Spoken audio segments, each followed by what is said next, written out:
thể tin xưa kia em nói em cần bên anh, vậy mà giờ mang đến nỗi đau.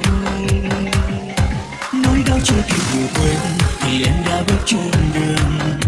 Người ta khi đi kề nhau tay nắm vai ôm, tình yêu đâu phải muốn là có, mãi thời gian vừa đó.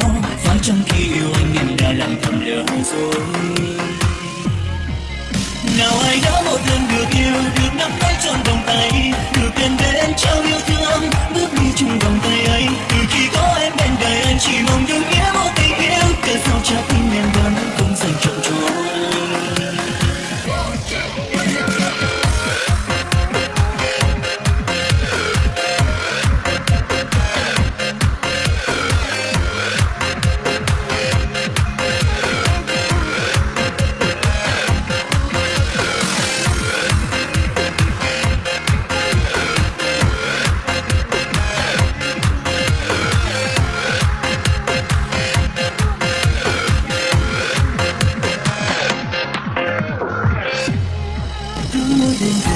Hình dung anh khiến cho anh không thể nhắm đôi mắt hồng màu cay đắng.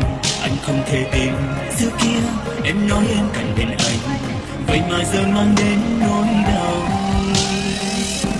Nỗi đau chưa kịp ngủ quên thì em đã bước chung đường.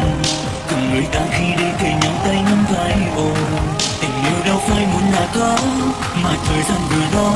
Phải chăng khi yêu anh em đã làm thầm lỡ rồi?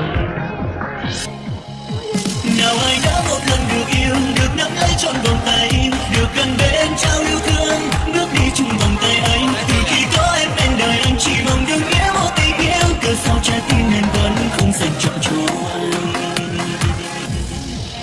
Nào ai đã một lần được yêu, được nắm lấy trọn vòng tay, được gần bên trao yêu thương, bước đi chung vòng tay ấy. Từ khi có em bên đời anh chỉ mong được nghĩa một tình yêu, cớ sao trái tim em vẫn không dành trọn cho anh. Sao em vẫn không dành trọn cho anh.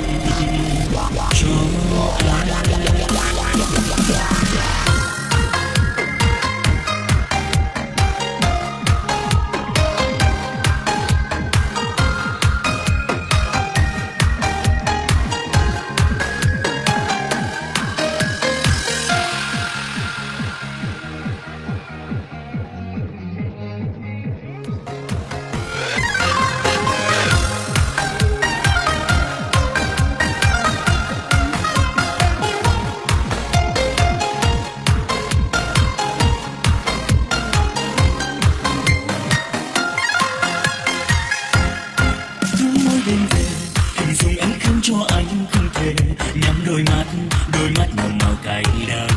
Anh không thể tin xưa kia em nói em cần bên anh, vậy mà giờ mang đến nỗi đau.